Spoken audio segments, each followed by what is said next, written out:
Welcome to big news. నేను మీ గౌసుద్దీన్ షేక్. ఉన్నదే రాస్తా, చూసిందే చెప్తా. గులాబీ పార్టీకి కొత్త బాస్ అంటే కొత్త అధ్యక్షుడు. గులాబీ పార్టీ అంటే బీఆర్ఎస్ పార్టీకి కొత్త బాస్ వచ్చే అవకాశాలు కనిపిస్తున్నాయి. బీఆర్ఎస్కు అతి త్వరలో సంస్థాగత ఎన్నికలు జరగబోతున్నాయి. ఇందులో భాగంగానే పార్టీ కొత్త బాస్ను ఎన్నుకోబోతోంది. కేటీఆర్ చూచాయగా ఈ విషయం చెప్పారు కూడా. త్వరలో కొత్త బాస్ వస్తారంటూ. అంటే బీఆర్ఎస్లో ఇప్పుడు ఏం జరుగుతుంది? కేసీఆర్ పూర్తిగా రిటైర్మెంట్ తీసుకున్నట్టేనా? ప్రస్తుతానికి కేసీఆర్ బీఆర్ఎస్కు సర్వాధ్యక్షుడు. ఆయనే అన్ని. ఆయన ఫామ్ హౌస్లో ఉన్నా సరే ఆయన పేరు మీదే గులాబీ పార్టీ రాజకీయం చేస్తోంది. కానీ గత సంవత్సర కాలంగా కేసీఆర్ బయటికి రావట్లేదు. ఈ పరిస్థితిలో బీఆర్ఎస్ బాగా వీక్ అయింది. బీఆర్ఎస్ కవిత కానీ, కేటీఆర్ కానీ, హరీష్ రావు కానీ ఎన్ని మాటలు మాట్లాడుతున్నా, ఎన్ని ప్రకటనలు చేస్తున్నా బీఆర్ఎస్ వీక్ అయిన మాట వాస్తవం. కార్యకర్తల్లో నైరాశ్యం అనుకుంది. కేసీఆర్ అసలే బయటికి రావట్లేదు. ఇది పెద్ద మైనస్ పాయింట్.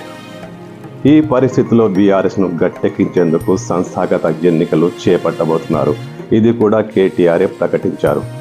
సంస్థాగత ఎన్నికల్లో భాగంగా కొత్త అధ్యక్షుడిని నియమించబోతున్నారంట.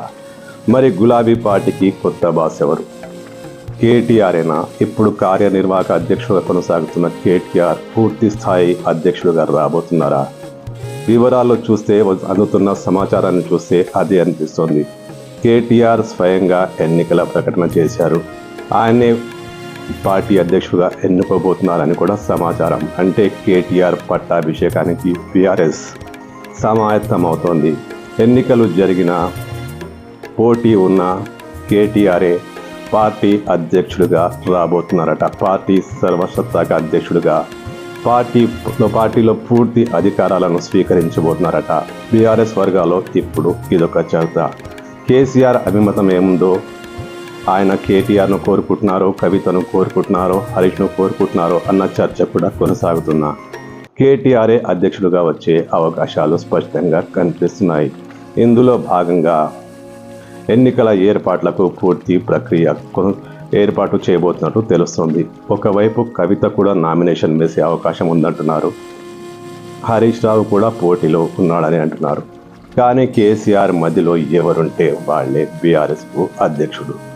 ఇప్పట్లో అయితే కేసీఆర్ బయటికి రారు. ఆయన యాక్టివ్గా రాజకీయాలు చేయరు. మరి పార్టీకి ఫుల్ యాక్టివ్ ప్రెసిడెంట్ కావాలి కదా. ఇందులో భాగంగానే కేటీఆర్కు పట్టాభిషేకం చేయాలని గులాబీ పార్టీ ఉవ్విళ్ళూడుతున్నట్లు సమాచారం. అంటే తెలంగాణలో అప్పటి టీఆర్ఎస్, ఇప్పటి బీఆర్ఎస్కు సర్వాధ్యక్షుడిగా యువరాజు పట్టాభిషేకం చేసుకోబోతున్నారన్నమాట.